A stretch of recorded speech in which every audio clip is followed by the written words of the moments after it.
Welcome back, Fourth and Short family, and we are back. I'm your host, Priga, as always, and then we got my co-host, as always, Brandon. Brandon, say what's up. How you feeling today? What's up? Feeling good?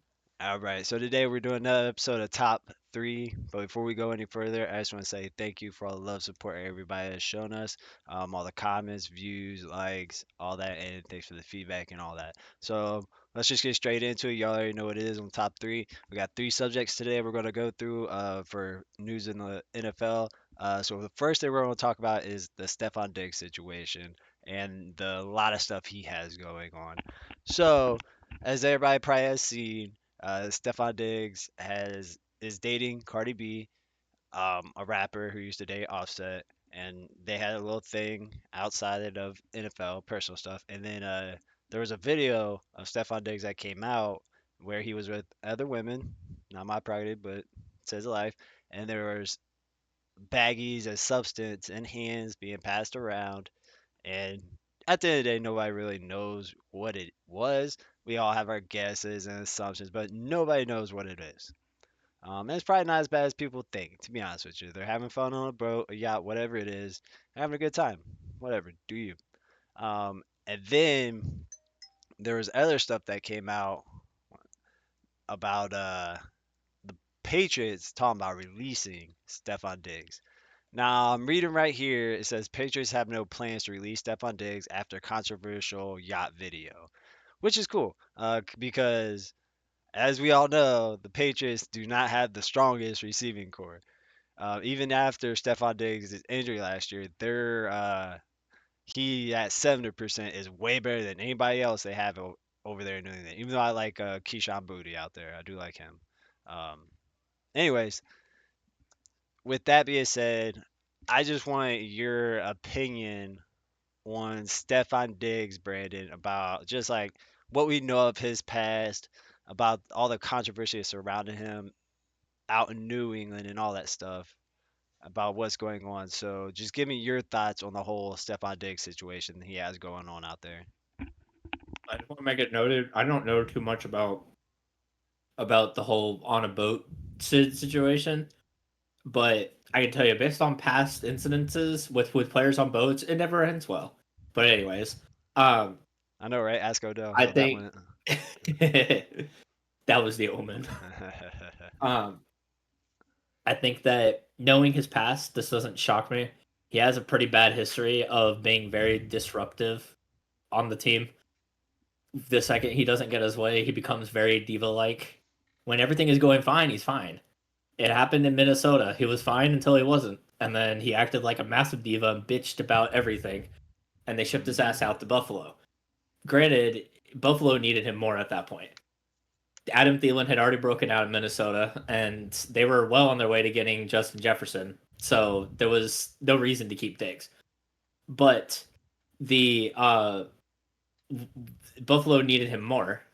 He did a lot to help Allen develop, and then he wasn't a problem until he was. That 3 years in, he started struggling to actually be productive, and he saw a massive drop off in his production, despite still being one of the most targeted players on the team. Hmm. And they stopped going to him, and he got pissed off, and he forced his way out. Buffalo did not have to do right by him, but that is two teams that did right by him, despite him being a massive diva and a bitch in the locker room. Now he's on the Patriots after an injury sidelined him in Houston. He's in New England, and then this happens, and New England is talking about cutting him, which is absolutely wild.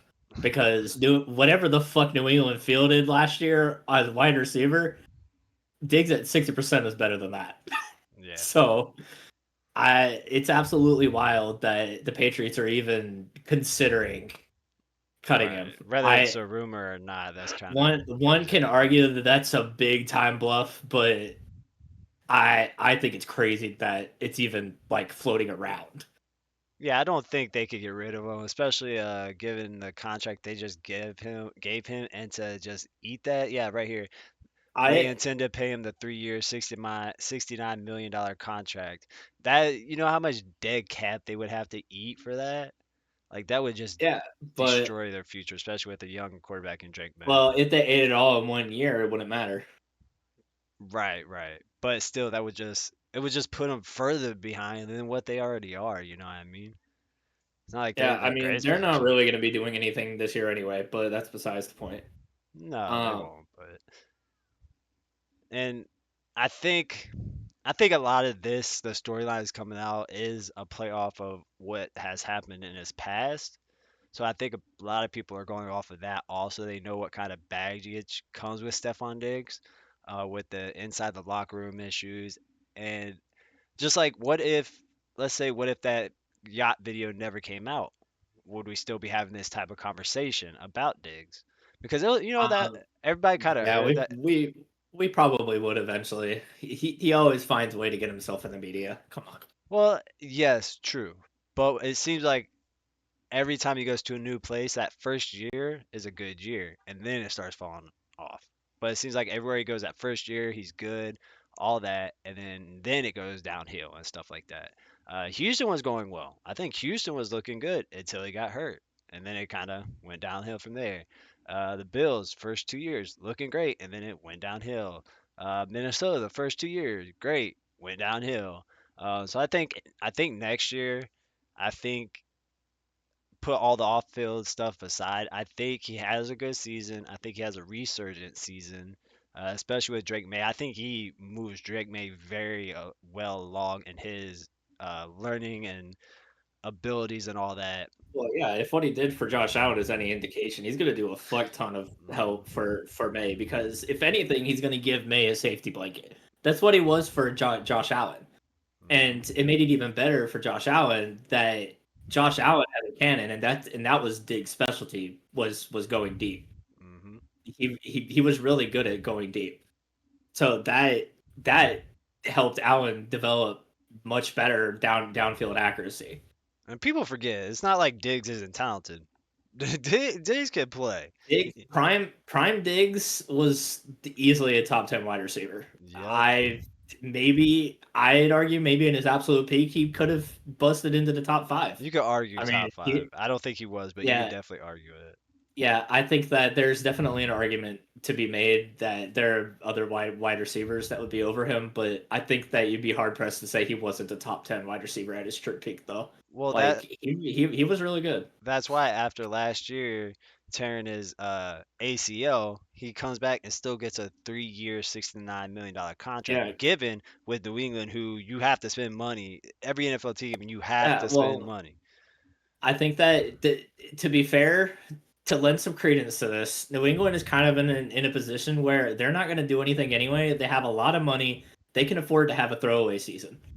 If Hmm. Diggs doesn't work out, they have an out after this year. Most of his contract, if I remember correctly, is front loaded into oblivion. Oh, So yeah, I would he got a lot of 100% his did money that. up front. So they could have this as a throwaway year and cut him next year and not really be on the hook for a massive dead cap. I agree. So yeah, I would 100% did what. This was like a marriage that was meant to be. Hmm. He got a team who was capable of giving him that type of money because they could afford to have a throwaway season if he doesn't work out and he gets his money. I mean, And it's kind of a he's win-win personally. and he's the only one out there, so he's the only one that's going to get the ball. Yeah, So I wouldn't be surprised if like the disparity between him and the second most targeted on that team is insane. I wouldn't be surprised at all. Like I'm talking probably a 50 plus target difference. and That's what probably going to be how extreme it is. and another good one, good for somebody is Ramondre Stevenson. It'll actually open up because now they have somebody that can throw the ball. He's probably not going to be facing Um, 30 people in the box all game. You know what I mean? So he'll be able to get man, more I open and all mean, that. I I I have my take on Stevenson, and I think that that needs to be talked about when we talk about the Patriots. Yeah, I don't think Stevenson is like this all-time great running back or nothing, but I think he's a very serviceable running back. He's a Oh yeah, very good, I serviceable running back. to kind of like give a little bit of a tease at what I'm going to talk about. I'm going to compare him to Chris Carson in Seattle. All right, we can talk about that because I think I have an idea of where you're going with that. So before we move on, last thing on Diggs, just again, Diggs has always had baggage everywhere he's went. Again, at the end of the day, and I say this about every time we talk about subjects like this, we at the end of the day, for 100%, we don't know what happens in those locker rooms, what happens behind the scenes. So at the end of the day, you never know. Maybe Diggs has always been right. I doubt it, but you because you just never know. Maybe he wasn't the problems at these teams, and it was other people, and he just became the fall horse for it. You know what I mean? So I do want to put that out there in situations like this with any player you've ever heard about, talked about. You never know who is all at fault in situations. You know what I mean? So put a disclaimer on that. Always do your research, full research before you start forming opinions on players and this and that. But from my outside perspective, it's always seen wherever Diggs goes, whoever he plays with, at some point, the baggage becomes outweighs the production and the talent. You know what I mean? You know, we've had players like that: Odell, Owens, Ochocinco, Moss. When those problems start outweighing your talents, then you know you're not there for very much longer. You know what I mean? So with that being said, I think it's been a great signing for the Patriots on the field, on paper, and I think Drake May is going to develop very well with Stefon Diggs out there. So moving on, we're going to move on to the Jim Irsay passing, um, who sadly passed away on May 21st, 2025. We just want to spend a couple minutes talking about his impact with the Colts, how they did with him there, the rings they got while he was there, you know, and everything. So, Brandon, give me your thoughts on how Jim Irsay ran the Colts from when he got there till his passing for the 20 years he was there, and how you felt the Colts were organizationally ran while he was there.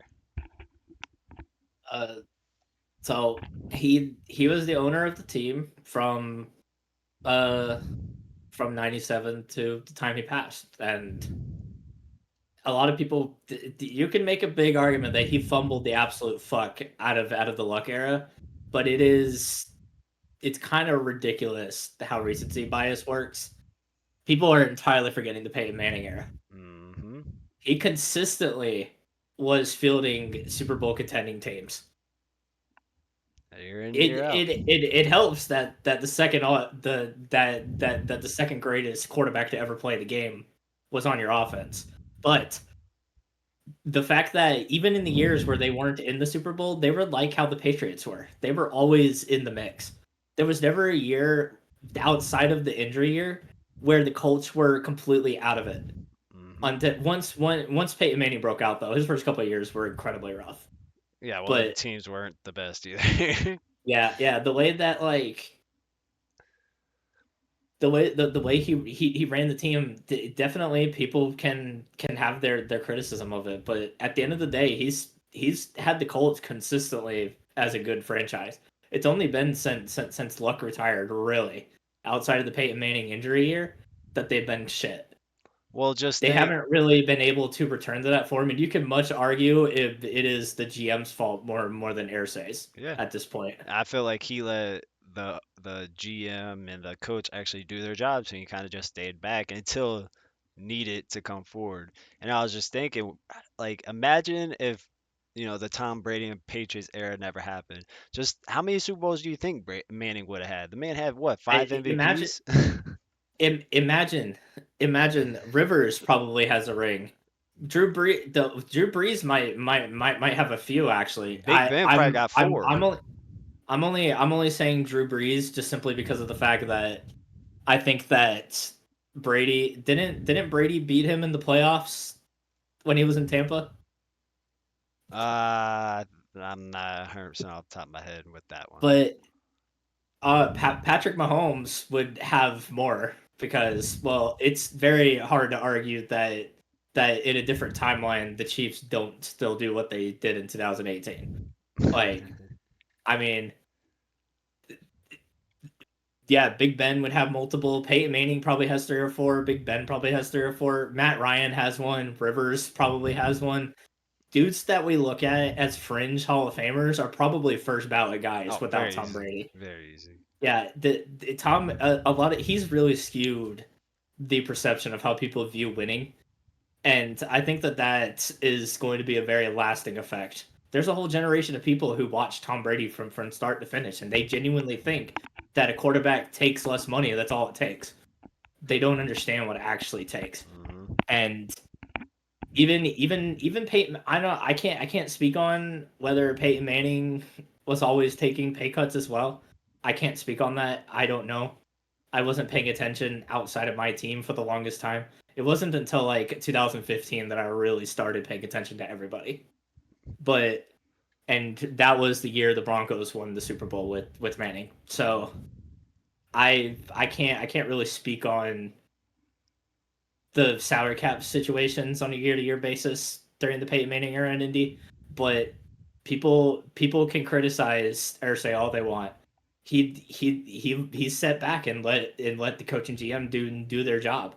And Hmm. then once they couldn't do their job, he said, "Fuck you, you're out." So yeah, He so he fired he fired Pagano hmm. and that was a blessing in disguise because the second he fired Pagano, lo and behold, the Colts are right back in the playoffs. So yeah, so Irsay, I think overall, he's a legendary owner. He was there forever. Uh, People know who he is. They respect the Colts were definitely whether they won Super Bowls every year or not. They were obviously one of the most well respected and most well ran uh teams, franchises. You know what I mean? Up there with the Steelers, up there with the Patriots, up there with who's other Philadelphia is a great ran organization. Green Bay usually is. So a very well respected owner and RIP to Jim Irsay and you know what I mean and big ups to we'll see how the Colts future looks without their longtime owner there anymore. So we're gonna move on to our third subject, which I came across this today. And I thought it was very intriguing, and we can get some good talking points across with it. Is the top players by pay, by contract, average yearly salary for everybody at every position. And I thought it was very interesting. So I came across this on NFL.com. It was the 2025 all paid teams contractual totals. And what caught my eye is the quarterback who's the highest yearly paid quarterback. And then I kind of went from there and looked at everybody else. But I think it's probably the most controversial one is Dak Prescott. So overall, I think the QB market, who's in the top 10, top five especially, is outrageous and so crazy. And it shows how desperate teams become who've never been successful when they have a little bit of success or a little bit of a good player, how far they're willing to overpay this player to keep them. Now, again, I'm no GM, I'm no owner, I'm no coach. So take my word with a grain of salt. But I've watched a lot of football, and I'm gonna look at the average salary for quarterbacks right here. Prescott's making 60 million. Number two is Jordan Love at He's tight. 55 million, who had Yeah. one good year that I wasn't even impressed with. Wait. Trevor Lawrence, Josh Allen, Jordan Love, and Joe Burrow are all tied at 2 at 55. Ridiculous. The only one that should be there is Josh Allen and Joe Burrow. If anything, why Trevor Lawrence is making Yeah, 55 million. I'm just like I cannot believe I'm still fully Jordan Love is so fucking overrated. That Dak dude got paid off of 8 good games.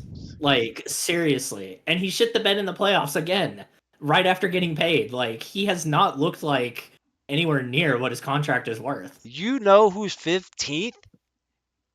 And now his contract's going to kick up next year. So they're going to probably restructure all that stuff. But right This now, generation's Brady himself, Patrick Mahomes. the guy who's won the most Super Bowls in the last since probably Brady, and he's just very already has a Hall of Fame career. Mahomes is 15th. You have Kirk Cousins who's above him, Deshaun Watson who's above him, Brock Purdy's above him. Jared Goff is very underrated, but he's above him. Trevor Lawrence and why are Jordan Love and Trevor Lawrence two and tied for second? That makes absolutely zero sense. Jordan Love, at least Jordan Love's made the playoffs. What has Trevor Lawrence done to Trevor warrant Lawrence just 55 won a playoff game. What? What do you mean? million? I forgot about that. Trevor Lawrence I with the apologize. Let me. Chargers a few years ago. I apologize. I'm frustrated with this right now, so. But it's just frustrating. Why are these guys? At least Joe Burrow made Super Bowl. We'll play off of that. Joe Burrow at least made a Super Bowl. Who else on this list has made a Super Bowl besides Mahomes, Burrow? Who else on there? Goff, Purdy. uh, Purdy.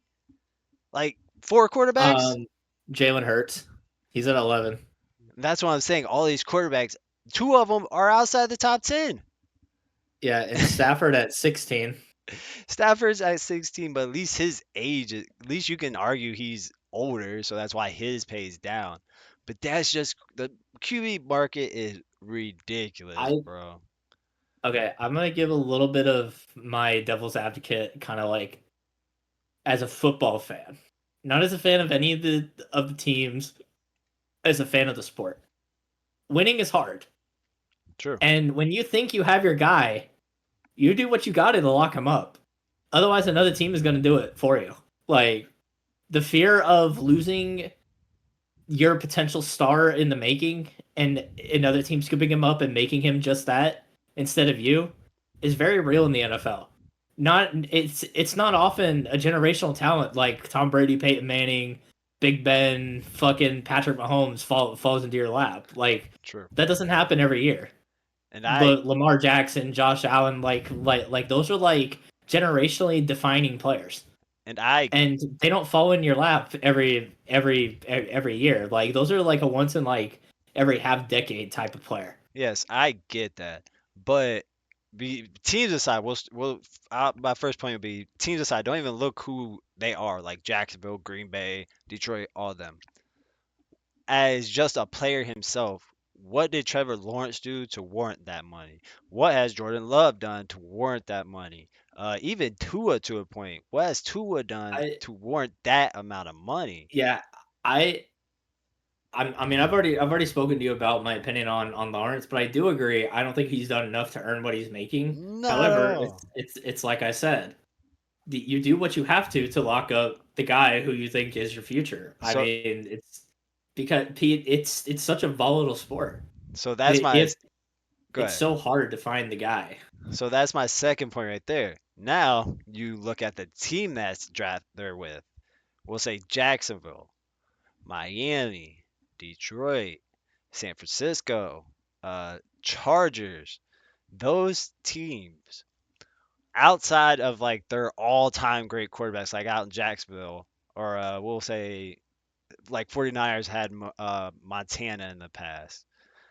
Uh, Chargers had Drew Brees and Philip Rivers in the past. Outside of those players, those teams have never had a successful quarterback. So, do you think Pittsburgh would have paid Trevor Lawrence 55 million? Ain't no way. Do you think the Baltimore would have played somebody like Trevor Lawrence or Jordan Love 55 million? Ain't no way. Uh, I don't think that. Well, Dallas probably would because Trevor Lawrence is got the pitcher face. He's a good face for the franchise.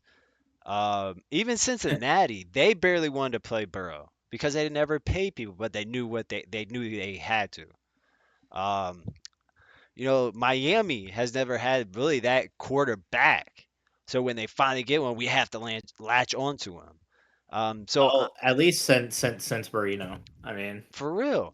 So it just shows how desperate certain teams to become, like Detroit. Um, Cleveland with Watson, the contract they gave him. These teams become so desperate. It's like we have to pay him. No, you don't.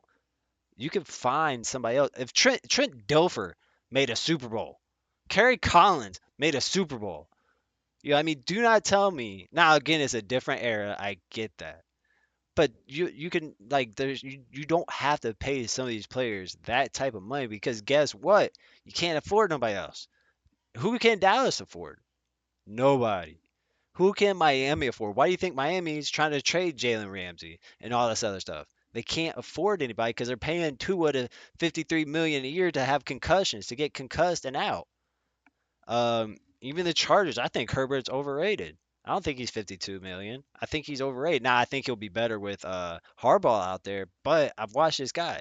I've seen this dude overthrow like crazy, and it irritates me. How overrated he Yeah, is. Justin Herbert doesn't have a clutch gene in his DNA. That dude is so fucking overrated. And just like Deshaun But Watson, he started off his career and didn't have a defense and blah blah blah. Okay, who well, gives a shit? well now he does, so we're gonna see. You know what I mean? Yeah, And then like the Deshaun Watson situation, I'm glad Atlanta backed out of that because there's no way I would want my team to pay 380 million guaranteed money. Are you crazy? What team outside of Cleveland, Jacksonville, uh, it was Oakland 280 maybe, million, but whatever. My fault. But out of the, like three teams, what teams are going to pay him that? The desperate teams are going to pay him. That's why these teams never get outside the top 10 in the draft because y'all do the same stuff over and over again. Atlanta might not be the most successful team out there, but at least we don't go crazy in our overpaying and all that stuff. We've had our moments, but at least our franchise doesn't get desperate. It's just crazy.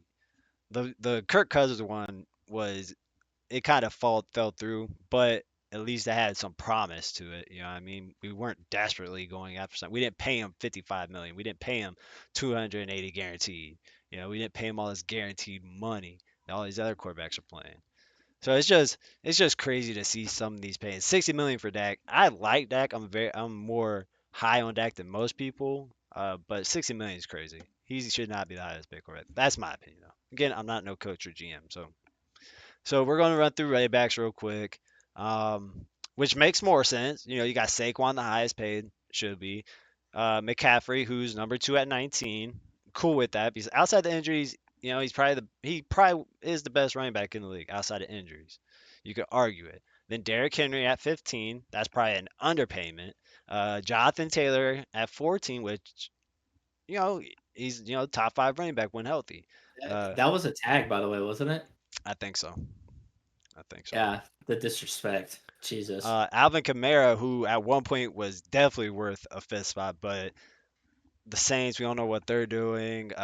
Injuries with him and all off the field stuff, so that one's up in the air. Josh Jacobs proved it, so at least the running back market is I'm cool with it. You know, and then you got all the young guys like Genty.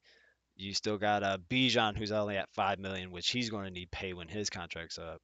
Najee Harris finally is where he should be at, which is about 5 million. Cool, 1 year, 5 million. That's a good contract for Najee Harris. Jameer Gibbs. So Bijan and Jameer Gibbs are widely underpaid for what they've done so far, but they're still in their rookie contracts, all that stuff. So they'll be up in the top five. We're going receiver market's ridiculous, but at least it's kind of I kind of agree with that. I don't. I mean, you got Jamar Chase and Jefferson and Lamb, top three. Boom, cool with I that. think consensus. Yeah, I Like think that that's a pretty consensus top three. no matter Yeah. who you put one and two, three, those are your top three receivers in the league. And guess what? They're paid as the top three receivers.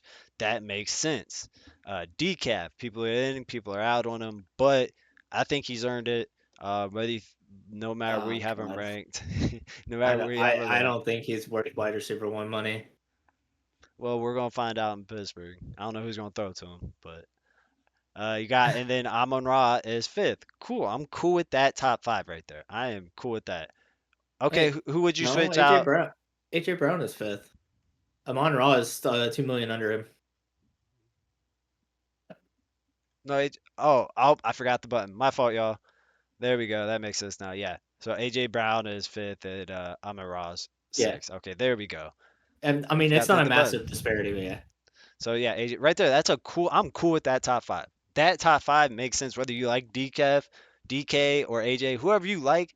That's an arguable top five right there. Receiver and who deserves it. You can argue that all day.